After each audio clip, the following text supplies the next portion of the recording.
नमस्कार दोस्तों, जीएस वाणी में आप सभी का स्वागत है। हमने अभी तक प्राचीन बिहार के बारे में देखा, जहाँ का अंतिम वंश जो था कर्नाट वंश था। कर्नाट वंश में राजा हरीश सिंह देव को हमने देखा था, जो हार के पराजित कर नेपाल के तराई क्षेत्रों में भाग गए थे। अब देखते हैं मध्यकालीन बिहार। यह तुर्कों के आगमन से प्रारंभ होता है। 12वीं-13वीं शताब्दी के अवसर पर तुर्क आक्रमण होता है बिहार पर, और बिहार का क्षेत्र एक संगठित राजनीतिक इकाई नहीं था। कहीं न कहीं जितने भी विदेशी आक्रमण भारत के ऊपर हुए, उनके पीछे सर्वप्रमुख यही कारण थे कि कभी भी भारत एक संगठित राजनीतिक इकाई उस समय नहीं बन सका था। जितने भी ऐसे शासक थे जिन्होंने भारत को एक केंद्रीकृत सत्ता बनाए रखा, तब तक किसी विदेशी आक्रमण की संभावना न थी और ना किसी ने हिम्मत की। यहाँ तक कि सिकंदर ने भी यहाँ पे मगध की जो सेना थी, उसके सामने घुटने टेक दिए उसकी सेना ने, और वो पीछे हट गई थी। लेकिन बिहार ऐसा क्षेत्र था जहाँ पर संगठित इकाई बिल्कुल नहीं थी। और बिहार को गंगा नदी एक भौगोलिक विभाजन के तौर पर 2 भागों में बांटती हैं। हालांकि बिहार की स्थिति ऐसे ही कभी भी बिहार में जो कभी भी किसी ने एक छत्र राज्य स्थापित नहीं कर पाया। हर्ष के बाद छोटे मोटे राज्य ही बने रहे, जो बहुत बड़ी एक केंद्रीकृत सत्ता की स्थापना नहीं कर सके थे। मुख्यतः बंगाल और दिल्ली के बीच बिहार हमेशा एक मैदान की तरह रहा। हमेशा वहाँ पे लड़ाइयाँ लड़ी जाती रही, और कहीं न कहीं बंगाल शासकों ने अग्रिम पंक्ति के तौर पर बिहार का इस्तेमाल किया। बिहार को एक सुरक्षित दीवार की तरह इस्तेमाल किया कि दिल्ली की तरफ से होने वाले आक्रमण में बिहार हमें सुरक्षा प्रदान करेगा। और बिहार और बंगाल का क्षेत्र ऐसा था कि जो काफ़ी राजस्व का एक जो है स्रोत हुआ करता था। इस वजह से भी बंगाल बिहार में जो है दिल्ली के कोई भी जो है सुल्तान होता था या कोई भी यहाँ का शासक होता था, वो काफ़ी इंटरेस्ट लेता था। तो ये तो डिटेल की बात हुई है। फिलहाल हम चलते हैं, चूँकि ये हमारी बहुविकल्पी प्रश्नों की श्रृंखला है, तो उसी पर हम यहाँ पे फोकस कर रहे हैं। तो पहला प्रश्न यहाँ पे, बिहार का प्रथम मुस्लिम विजेता कौन था? तो बख्तियार खिलजी था। बिहार में तुर्क सत्ता का संस्थापक कौन था? तो वह इब्ने बख्तियार खिलजी था। इसका पूरा नाम नीचे दिया है, कभी कभी पूरा नाम पूछ लेता है, क्योंकि ऐसे प्रश्न भी आते हैं बिहार में। बख्तियार खिलजी की बिहार में पहली महत्वपूर्ण विजय थी, वो कौन थी? बिहार शरीफ की, उदंतपुरी की ये पहली विजय थी 1198 में। बिहार में तुर्क सत्ता की स्थापना कब की गई थी? तो ये 1198 में की गई थी। बख्तियार खिलजी ने अपना प्रशासनिक मुख्यालय कहाँ बनाया था? बिहार शरीफ में बनाया था। और कुछ लोग ऐसा मानते हैं इसी बिहार शरीफ की वजह से उसका नाम बिहार पड़ा। हालांकि इसके भी बहुत सारे मत हैं। कुछ लोगों का मानना है कि वहाँ पे बौद्ध विहारों की अधिकता की वजह से उसका नाम बिहार पड़ा। नालंदा विश्वविद्यालय को किसने ध्वस्त किया था? बख्तियार खिलजी ने ध्वस्त किया था। बख्तियार खिलजी के आक्रमण के समय पाल वंशी शासक कौन था? इंद्रद्युम्न पाल था। बख्तियार खिलजी के आक्रमण के समय सेन वंशी शासक कौन था? लक्ष्मण सेन था वहां का शासक उस समय। बिहार के सूफी संतों का आगमन किस शताब्दी में हुआ था? 12वीं शताब्दी में हुआ था। बिहार में आने वाले पहले सूफी संत कौन थे? मोमिन आरिफ थे। मनेर की विजय से किस सूफी संत का संबंध था? ताज फकीह से था। बिहार पर बख्तियार खिलजी के हमले का पहला विवरण कहाँ से प्राप्त होता है? तबकाते नासिरी से प्राप्त होता है। यह तबकाते नासिरी मिनाजुल सिराज की बुक है, ये उनकी लिखी पुस्तक है। बिहार में सैनिक अभियान आयोजित करने वाला पहला सुल्तान कौन था? इल्तुतमिश था। बिहार को दिल्ली सल्तनत के अधीन करने वाला प्रथम शासक कौन था? प्रथम सुल्तान कौन था? इल्तुतमिश ही था। इल्तुतमिश ने 1225 के लगभग किससे पराजित कर बिहार पर अधिकार किया था? तो हिसामुद्दीन एवज को पराजित करके बिहार पर अधिकार किया था।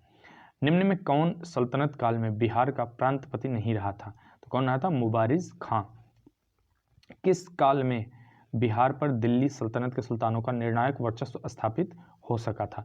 तो तुगलक काल में हुआ था। इससे पहले तुर्क आए थे और छोटे मोटे शासक आए थे। मैं पहले भी बता चुका हूं कि बिहार को एक स्वतंत्र सत्ता के अधीन नहीं, एक जो है केंद्रीकृत सत्ता के अधीन नहीं ला सके थे। बिहार बीच बीच में हमेशा स्वतंत्र होता रहता था, और कई स्वतंत्र राज्य वहां स्थापित हो चुके थे। बिहार के कर्नाक वंश के शासक हरि सिंह देव को पराजित करने वाला सुल्तान कौन था? फिरोज शाह तुगलक था। मोहम्मद बिन तुगलक ने बिहार के किस नगर का नाम तुगलकपुर कर दिया था? तो वह दरभंगा, जो तिरहुत है, उसका नाम तुगलकपुर कर दिया था। दरभंगा में एक दुर्ग एवं जामा मस्जिद का निर्माण करने वाला सुल्तान कौन था? मोहम्मद बिन तुगलक था।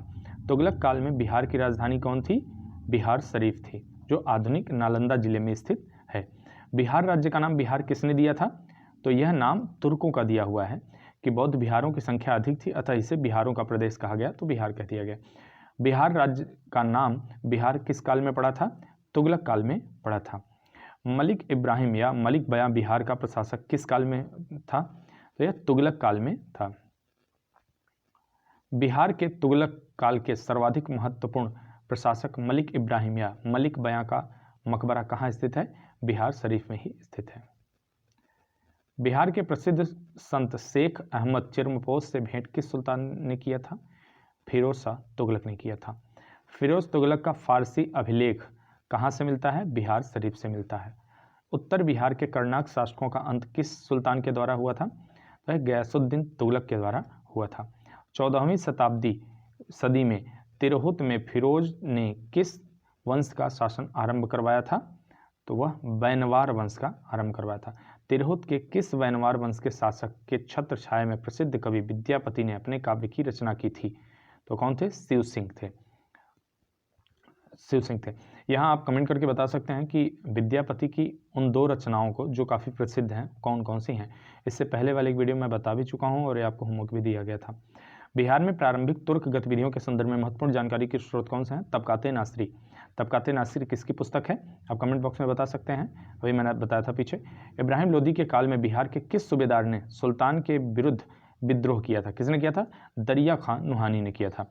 बिहार के जनजातीय क्षेत्र के लिए झारखंड शब्द का प्रयोग पहली बार किसने किया था? पहली बार कब किया गया था? ये 13वीं शताब्दी में किया गया था। वर्तमान बिहार क्षेत्र के लिए बिहार नाम सर्वप्रथम किस रचना में मिलता है? ये तबकाते नासिरी में मिलता है। किस सुल्तान के तिरहुत को तुगलपुर नाम लिया? किसने? मोहम्मद बिन तुगलक ने।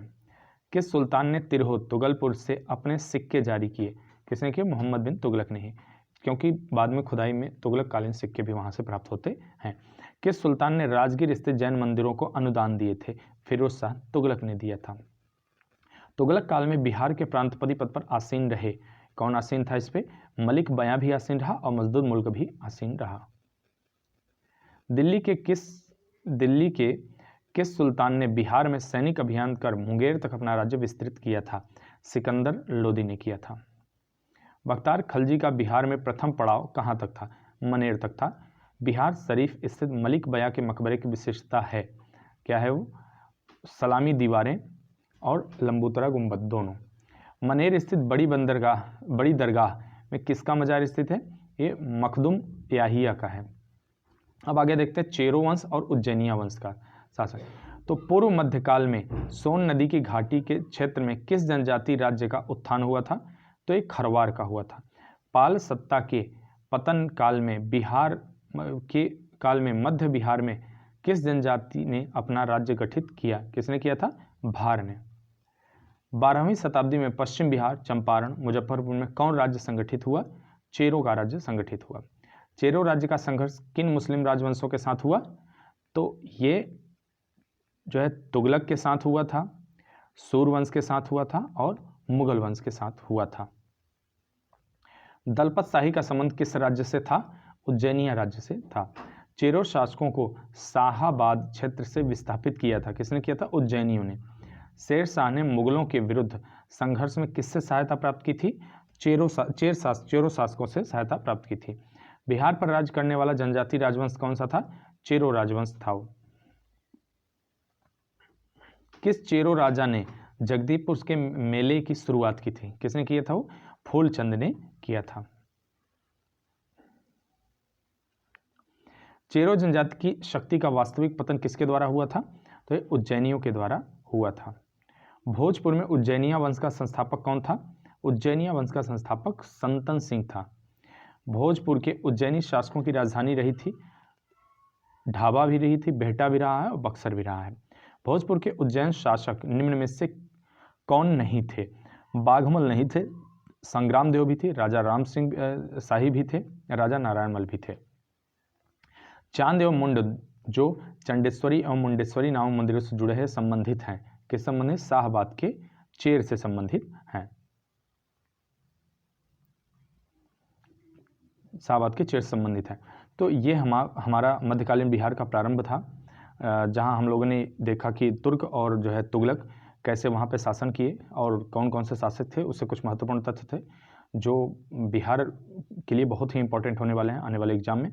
अब हम अगला वीडियो अपना लेके आएंगे बिहार में अफगान राज्य की स्थापना किसने की, कौन कौन से उससे संबंधित महत्वपूर्ण तथ्य हैं। तब तक के लिए धन्यवाद।